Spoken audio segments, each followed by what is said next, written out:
Hello friends, welcome to YouTube channel of ATC Ajmer. मैं जानता हूँ बहुत लंबे समय बाद मैं वापस इस प्लेटफॉर्म पर लौटा हूँ, पर कुछ इंस्टीट्यूशनल ऐसे काम थे जिनकी वजह से मुझे लगातार जो है क्लासेस में इन्वॉल्व रहना पड़ा एंड मॉर्निंग टू इवनिंग लगातार जो है मैं रेगुलर क्लासेस में लगा हुआ था। इस वजह से आप लोगों के लिए वीडियोस नहीं बना पाया, पर अब मैं आपसे वादा करता हूं कि मैं वापस अब लौट आया हूं और अब मैं लगातार जो है एटलीस्ट 1 या 2 वीडियो रोज आपके लिए किसी न किसी इशू या किसी न किसी बात से रिलेटेड बनाऊंगा ही। और मेरा कोशिश रहेगी ये मेरी कि मैं करंट अफेयर्स के ऊपर ज़्यादा फोकस रहूं और आप लोगों के लिए वीडियो वहाँ से लाता रहूँ। इसी के लिए मैंने एक बात सोची है कि पहले मैं कुछ पॉलिटिकल एडमिनिस्ट्रेटिव ऐसे इश्यूज़ की एक सीरीज़ बनाऊंगा। उन इश्यूज़ में हम करंट में जो मुद्दे अभी चल रहे हैं उनको कहीं ना कहीं उनके लीगल और कॉन्स्टिट्यूशनल जो एस्पेक्ट्स हैं उनको कवर करते हुए हम लोग जो है बात करेंगे और उनका क्या इम्प्लीकेशन उस करंट इशू के ऊपर पड़ सकता है उसको भी हम जानने की कोशिश करेंगे। जैसा कि इसके थंबनेल में आपने पढ़ा भी था, आज के वीडियो के थंबनेल में आपने देखा भी होगा कि आज जो हम हैं एक करंट में हेट स्पीच का एक मुद्दा चल रहा है, उसके ऊपर हमारा वीडियो बनाने वाले हैं। हेट स्पीच क्या होती है और उसके क्या एस्पेक्ट्स हैं, क्या कॉन्स्टिट्यूशनल प्रोविजंस हैं, कहाँ पर उसके लिए रेस्ट्रिक्शंस हैं और किस तरह से हम उसको गवर्न करते हैं और क्या हम हेट स्पीच को अलाउ कर सकते हैं और कर सकते हैं तो किस एक्सटेंट तक और किस प्लेटफॉर्म पर और क्यों। इन सब सवालों के जवाब आज के इस वीडियो में हम लेने वाले हैं। मुझे उम्मीद है आपको ये सीरीज़ पॉलिटिकल इश्यूज़ और एडमिनिस्ट्रेटिव इश्यूज़ की अच्छी लगेगी और ये करंट अफेयर्स के आपके उन मुद्दों को जो कि स्टैटिक जीके से लिंक्ड होते हैं उनको आपके ऑब्जेक्टिव MCQ पैटर्न वाले एग्जाम्स में तो हेल्प करेगी ही करेगी, साथ ही साथ जहाँ पर रिटन एग्जाम्स हमारे PCS और UPSC के एग्जाम्स में होता है मेंस में, वहाँ पर आपके अलग अलग जो पेपर्स हैं उनके अंदर आपकी इससे मदद होगी। क्वेश्चन भी हम इस सीरीज़ के थ्रू चलाएंगे। हम लोग ऐसा कोशिश करेंगे कि हम लोग जैसे ही वीडियो में सारा कंटेंट के एंडिंग में पहुँचें वैसे ही एक रिटन एग्जाम्स के पॉइंट ऑफ व्यू से, मेन एग्जाम के पॉइंट ऑफ व्यू से क्वेश्चन मैं आपको दूं और आप लोग उस क्वेश्चन को सॉल्व भी करो। और यदि कोई प्रॉब्लम आती है तो आप कमेंट बॉक्स में पूछो, हमारे जो है व्हाट्सएप नंबर पे आप मैसेज करके उसके आंसर्स या मॉडल आंसर के बारे में पूछ लो। कोशिश ये भी करेंगे कि हम उन क्वेश्चंस की एक सीरीज़ अलग से भी बनाएं जो हम इन वीडियोस के थ्रू आपको देंगे ताकि उनके मॉडल आंसर्स भी आप तक पहुँच सकें। चलिए तो शुरू करते हैं आज की हमारी पहली चर्चा एक पॉलिटिकल इशू को लेकर। और आज का जो हमारा पॉलिटिकल इशू है वो रिसेंटली फेसबुक को लेकर अभी भारत के अंदर एक जो है एक गहमा गहमी सी बन गई है। और फेसबुक का जो रिसेंट एक जो इशू सामने आया है जिसमें हेट स्पीच को लेकर कुछ बातें जो है सामने निकल कर आई हैं। हेट स्पीच क्या होती है सबसे पहले तो ये जान लेंगे। फेसबुक को तो आप सभी जानते हैं और उसको बताने की ज़रूरत भी नहीं है, वो एक ऐसा प्लेटफॉर्म है इंडिया में मैक्सिमम लोग जो हैं उसको काम में ले ही रहे हैं। बट हेट स्पीच एक ऐसा पार्ट है जिसके ऊपर क्या लीगल कॉन्स्टिट्यूशनल प्रोविजंस हैं उनको लेकर हम थोड़ी सी चर्चा हमारी कर लेते हैं। हेट स्पीच के बारे में यदि मैं आपको बताऊं तो इंडियन कॉन्स्टिट्यूशन में एक पार्ट है, पार्ट 3। उस पार्ट 3 में फंडामेंटल राइट्स जो हैं हमारे सिटीजन्स को जो अवेलेबल हैं वो बताए गए हैं। अब इन फंडामेंटल राइट्स के अंदर हेट स्पीच कहाँ पर शामिल होगी या कहाँ पर रिस्ट्रिक्ट होगी, तो वो आर्टिकल 19 एक ऐसा आर्टिकल है फंडामेंटल राइट्स का जहाँ पर फ्रीडम्स कुछ प्रोवाइड करी गई हैं इंडियन सिटीजन्स को। उन फ्रीडम्स में freedom of expression, freedom of movement, freedom of residence, freedom of business, trade, ऐसे कई तरह के फ्रीडम्स उसमें अवेलेबल हैं। उन सब फ्रीडम्स में से freedom of speech and expression एक अपने तरह का एक फ्रीडम है जिसको हिंदी में हम बोलते हैं अभिव्यक्ति की और वाक की स्वतंत्रता या वाक एंड अभिव्यक्ति की स्वतंत्रता, मतलब बोलने की आज़ादी या एक्सप्रेस करने की आज़ादी जिसको बोलते हैं। हेट स्पीच का संबंध आर्टिकल 19 से रहेगा। जो लोग UPSC की तैयारी कर रहे हैं उनके GS पेपर 2 में हेट स्पीच से रिलेटेड क्वेश्चंस बन सकते हैं और क्या क्वेश्चन होंगे वो तो हम वीडियो के अंत में चर्चा करेंगे।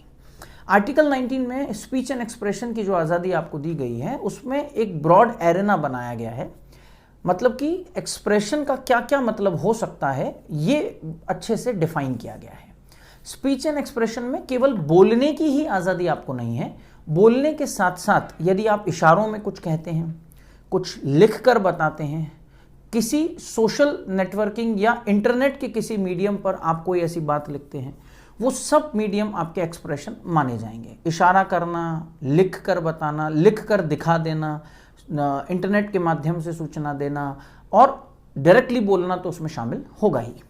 तो ये सब एक्सप्रेशन के तरीके हैं, बट इन एक्सप्रेशन के तरीकों पे कुछ कुछ रिस्ट्रिक्शंस, जिनको कॉन्स्टिट्यूशन रीजनेबल रिस्ट्रिक्शन बोलता है, वो इम्पोज्ड हैं। अब फेसबुक का जो मुद्दा अभी निकल कर आया है वो हेट स्पीच से संबंधित था। तो अब ये बात हमको समझनी जरूरी है कि हेट स्पीच आर्टिकल 19 में प्रोहिबिटेड है। मतलब स्पीच एंड एक्सप्रेशन के तरीके में आप ऐसा कुछ एक्सप्रेस नहीं कर सकते जो कि डेरोगेटरी या अनपार्लियामेंट्री स्पीच हो, या फिर ऐसा कुछ हो जो कि घृणा वाक्य या घृणा एक्सप्रेशन, अभिव्यक्ति मानी जाए, या फिर हम इंग्लिश में बोलते हैं हेट स्पीच जिसको माना जाएगा। इस तरह के एक्सप्रेशन की आज़ादी आर्टिकल 19 आपको नहीं देता है।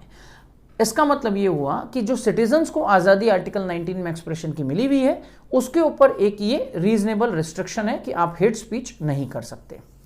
ये हेट स्पीच सभी सिटीजन्स के लिए है, इसमें किसी भी तरह का कोई एक्सेप्शन नहीं है। यहां पर ये बात बहुत जानना जरूरी है।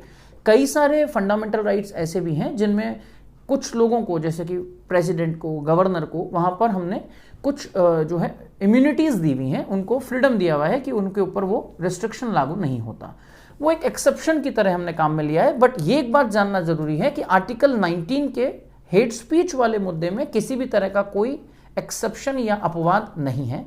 ये सभी सिटीजन्स पर, right from the president to the last person in the country, सभी पर बराबर तौर पर लागू होता है।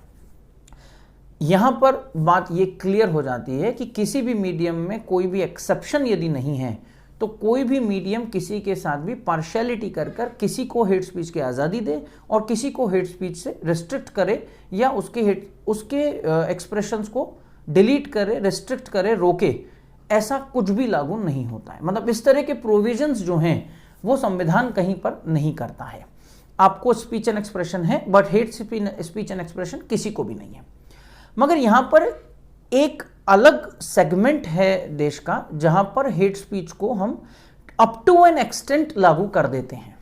वो सेगमेंट आता है आपका फिल्म इंडस्ट्री का, या वो सेगमेंट जहां पर आर्ट फॉर्म के तौर पर कोई बताने की कोई बात, समाज की जो है, सोसाइटी का कोई चेहरा है, वो एक्सप्रेस करने का काम किया जा रहा है। फॉर एग्जाम्पल, यदि मूवीज के माध्यम से कोई बात आप तक पहुंचाई जाती है और उसके अंदर कुछ ऐसी स्पीचेस या कोई ऐसे डायलॉग्स रखे जाते हैं जो कि बहुत जबरदस्त हेट स्पीच को प्रमोट करते होंगे, पर उन पर कोई प्रतिबंध जो है नहीं लगाया गया है संविधान के तौर पर। उसके और भी कारण हैं। एक तो ये कारण तो है ही कि वो आर्ट फॉर्म है, कि वो एक आर्ट है, तो आर्ट के अंदर ऐसे एक्सप्रेशंस को आप मैच्योरली हैंडल करना आना चाहिए। उसको हम जनरल लाइफ में किसी के साथ जोड़कर नहीं देखते हैं। दूसरा कारण ये भी है कि वहां पर एक डिस्क्लेमर लिखा होता है कि इसका रिलेशन किसी भी जीवित और मृत व्यक्ति, डेड और अलाइव के साथ में नहीं है, तो उसको उससे जोड़कर भी नहीं देखा जा सकता, तो वहां तक भी एक आज़ादी मिल जाती है। तीसरा कारण ये और है कि हमने क्यों आर्ट फॉर्म में दिया है, क्यों मूवीज में दे रहे हैं, तो वहां पर एक जिम्मेदार इंस्टीट्यूट है जो रेगुलरली मूवीज को रिलीज होने से पहले चेक करता है, उसकी पूरी स्क्रूटनी और ऑडिट कर ही उनको अलाउ करता है कि वो पब्लिक प्लेटफॉर्म पर डिस्प्ले हो सकें। इसके लिए central board of film certification CBFC India में काम कर रहा है, जो कि यही काम करता है कि वो चेक करता है कि कुछ भी अनपार्लियामेंट्री, डेरोगेटरी या कुछ ऐसा जो कि एंटी सोशल हो, जिसका कहीं नेगेटिव इंपैक्ट पड़ सकता हो, वो लोगों के सामने एक्सप्रेस न हो जाए, तो उसको वो कट करवा देता है। तो ये 2-3 कारण हैं कि एक तो आर्ट फॉर्म है, वहां पर हमको मैच्योरली चीज़ों को एक्सप्रेस करने की आज़ादी देनी चाहिए, वहां डिस्क्लेमर जैसी चीज़ें रहती है, मूवी के स्टार्टिंग में आता है, और CBFC जो है वहां पर एक जिम्मेदार इंस्टीट्यूट काम कर रहा है। बट इंडिविजुअल लाइफ में इंडिविजुअल को या फिर किसी भी सोशल मीडिया प्लेटफॉर्म के थ्रू या मीडिया प्लेटफॉर्म के थ्रू इस तरह की आज़ादी हेट स्पीच देने की हमारे यहाँ पर नहीं है, उसको हमने रिस्ट्रिक्ट करा हुआ है। अब हमको ये समझना जरूरी है कि इस तरह की बातों का कॉन्स्टिट्यूशनल प्रोविजन के साथ साथ क्या कोई लीगल एक्शन लेने का कोई प्रोविजन भी बना हुआ है। तो इंडिया में क्रिमिनल प्रोसीजर कोड में सीआरपीसी पॉपुलरली जिसको बोलते हैं, सेक्शन 144 है और 144 रिस्ट्रिक्ट करता है कि आपको जो है अगर इंटरनेट के मीडियम से आपने कुछ भी हेट स्पीच या कुछ भी ऐसा डेरोगेटरी एक्सप्लेन करा है तो उसको हम क्या कर देंगे, उसको रिस्ट्रिक्ट कर दिया जाएगा या उसको बैन कर दिया जाएगा। तो article 19 of Indian constitution as well as CrPC में सेक्शन 144 दोनों ही हेट स्पीच को अब बैन कर देते हैं। आगे बात करते हैं कि अब करंट इशू क्या सामने आया। आपको ये तो समझ आ ही गया है कि हेट स्पीच अलाउड नहीं है और कोई एक्सेप्शन नहीं है इसमें। एक मूवी वाली बात को छोड़कर, आर्ट फॉर्म को छोड़कर बाकी किसी भी फॉर्म में सोशल मीडिया पर, पब्लिक लाइफ में, इंडिविजुअली कहीं पर भी ऐसा एक्सप्रेशन नहीं होगा। ये विवाद जो फेसबुक का है वो कहां से पैदा हुआ? ये विवाद शुरू हुआ अमेरिका के एक अखबार वॉल स्ट्रीट जर्नल की एक खबर से। वॉल स्ट्रीट जर्नल ने एक खबर छापी और 14 अगस्त को वो अखबार में वहां पर प्रिंट हुई और उसमें एक क्लेम किया गया कि फेसबुक इंडिया जो है, उन्होंने वहां के जो पब्लिक पॉलिसी डायरेक्टर हैं, उन्होंने किसी भी तरह का एफबी का हेट स्पीच रूल जो है वो अप्लाई नहीं करा बीजेपी और उनसे संबंधित इंडिविजुअल्स के ऊपर जब वो फेसबुक पर अपने एक्सप्रेशंस कर रहे थे। तो जब ये खबर छपी, मैं एग्जैक्ट वो लाइन पढ़ के आपको बता देता हूं। इंडिया में एक्चुअल में पब्लिक पॉलिसी डायरेक्टर जो हैं एफबी की, उनका नाम है मिस अंकी दास। तो miss Ankhi Das didn't apply Facebook's hate speech rules to individuals and groups linked with the BJP. तो एक पर्टिकुलर पॉलिटिकल पार्टी से लिंक कर कर इसको देखा जा रहा था कि उन्होंने उनको फेवर करने के लिए उनके किसी भी तरह के हेट स्पीच को अपने प्लेटफॉर्म पर बैन नहीं करा। तो अब हमको ये तो पता ही है कि ये रूल है कि हम किसी भी तरह का किसी को भी हेट स्पीच का जो है मीडियम अलाउ नहीं करेंगे। तो फेसबुक पर भी ये बात लागू होती है कि वो भी अपने प्लेटफॉर्म पर इंडिया के किसी भी सिटीजन को हेट स्पीच देने का अलाउ न करे। यदि करते हैं तो उसके ऊपर फिर लीगल एक्शन लिए जाएंगे। पर फेसबुक की तरफ से एक क्लैरिफिकेशन आया है। फेसबुक के स्पोक्स पर्सन, प्रवक्ता जो होते हैं, उन्होंने ये क्लैरिफाई करा है कि हमारे यहां पर किसी भी तरह का पॉलिटिकल एफिलिएशन या किसी भी पॉलिटिकल पार्टी से रिलेटेड लीडर को हमने अलाउ नहीं करा है कि वो हमारे प्लेटफॉर्म पर आकर हेट स्पीच कर सके, या फिर हमने किसी भी तरह का पार्शियलिटी इस मामले में नहीं करी है। हालांकि ऑपोजिशन ने इस बात को क्लेम कराया है कि एफबी ने उनके स्पीचेस को तो रिस्ट्रिक्ट कर दिया और बीजेपी और उनसे संबंधित लोगों के स्पीच को अलाउ कर दिया। पर यहां पर हमको एक लेवल पर जाकर एक्सप्लेनेशन एफबी का स्वीकार करना चाहिए, क्योंकि उनका स्पोक्स पर्सन या एफबी जैसा एक जिम्मेदार संस्था जब अपना क्लैरिफाई कर रहा है कि हम इस तरह का कोई एफिलिएशन नहीं रखते, ना हम किसी को अलाउ करते हैं, तो हम क्या करते हैं, हम सब पे कॉमनली इम्पार्शियल तरीके से रिस्ट्रिक्शंस अप्लाई करते हैं। ये बात उन्होंने बोल दी है। पर इसके साथ साथ उन्होंने एक क्लैरिफिकेशन और दिया है। उन्होंने बोला है कि हम अपनी पूरी कोशिश करते हैं कि ऐसा ना हो, पर फिर भी एक सिस्टम है, हो सकता है कि कहीं पर कुछ कमियां हो और यदि हमको उसका पता चल जाता है तो हम तुरंत उसको करेक्ट कर कर ठीक कर देते हैं। मतलब उन्होंने एक पॉइंट पर तो क्लैरिफाई करा ही है कि हम नहीं होने देते, बट फिर भी यदि कुछ हो गया है तो हम उसको क्लैरिफाई और एक्यूरेट बनाने का डेवलपमेंट अपने यहां पर करेंगे। और ये टेक्निकल डेवलपमेंट का पार्ट रहेगा कि हम कैसे कैसे स्पीचेस को रिस्ट्रिक्ट कर सकते हैं। मैं आपको स्पोक्स पर्सन की जो मैसेज था वो भी बता देता हूं। उन्होंने क्या बोला, we prohibit hate speech and content that incites violence and we enforce these policies globally without regard to anyone's political position or party affiliation. While we know that there is more to do, we are making progress on enforcement and conduct regular audits of our process to ensure fairness and accuracy.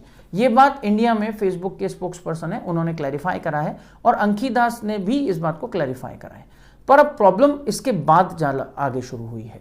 जब ये clarification भी आ गया, उसके बाद भी अंकी दास के साथ में एक प्रॉब्लम रही। उनको कुछ जो है डराने धमकाने के मैसेजेस और कुछ ऐसे ऐसे जो है उनको फोन कॉल्स आने शुरू हुए, जिससे उनकी जो है लाइफ को थ्रेट लग रहा था। तो उन्होंने फिर जाकर पुलिस कंप्लेंट करी और जब पुलिस कंप्लेंट हुई तो पुलिस ने एफआईआर लॉन्च करा और एफआईआर लॉन्च कर इन्वेस्टिगेशन स्टार्ट करा। ये इन्वेस्टिगेशन भी cyber prevention awareness and detection cell जो है वो करेगा और वो चेक करेगा कि किस तरह के थ्रेट उनको आ रहे हैं, कैसे ऑफेंसिव मैसेजेस उनको आ रहे हैं और ऐसे थ्रेट और ऑफेंसिव मैसेजेस भी सोशल मीडिया पर या किसी भी प्लेटफॉर्म पर अलाउड नहीं है। ये भी एक्सप्रेशन किसी भी तरह से हम जो है अलाउ इंडिया में नहीं करते हैं और कॉन्स्टिट्यूशन आर्टिकल 19 के रेस्ट्रिक्शंस में इनको रोकता है। तो आई होप अब आपको ये बात समझ आ गई होगी कि हेट स्पीच के प्रोविजंस कॉन्स्टिट्यूशन में क्या हैं और एफबी के अगर ऐसा कोई है भी हेट स्पीच वहां पर तो एफबी की तरफ से क्या क्लैरिफिकेशन आया है और उन्होंने अपने इंप्रूवमेंट की बातें भी कही हैं कि यदि होगा भी तो हम आगे भी किसी भी एफिलिएशन में न जाकर इसको ग्लोबली हम क्या करेंगे, रिजॉल्व करने की कोशिश करेंगे कि ये ऐसा कभी भी किसी को अलाउ ना हो। तो ये सारी बात तो हो गई फेसबुक से रिलेटेड और हेट स्पीच से रिलेटेड। अब बात आती है जिम्मेदारी की, कि जिम्मेदारी उस पॉलिटिकल पार्टी की भी होती है जो पावर में है और उस इंस्टीट्यूशन या उस प्लेटफॉर्म की भी होती है जो कि जिसके थ्रू ये सारा काम हुआ है। तो एफबी की तरफ से तो क्लैरिफिकेशन आ ही चुका है, तो उन्होंने अपनी जिम्मेदारी पूरी कर ली है और वो आगे अपने इंप्रूवमेंट्स कर देंगे, इसका कमिटमेंट भी उन्होंने दिखा दिया है। ऐसी चीजों में एक कमिटमेंट ही, और कमिटमेंट भी जिम्मेदार व्यक्ति के द्वारा यदि किया गया है तो उसको हमको सही मानना चाहिए और वेट करना चाहिए कि फ्यूचर में ऐसी कोई गलतियां ना हो। यदि फ्यूचर में होता है तो हम और ज्यादा बेटर स्ट्रिक्ट एक्शन ले सकते हैं।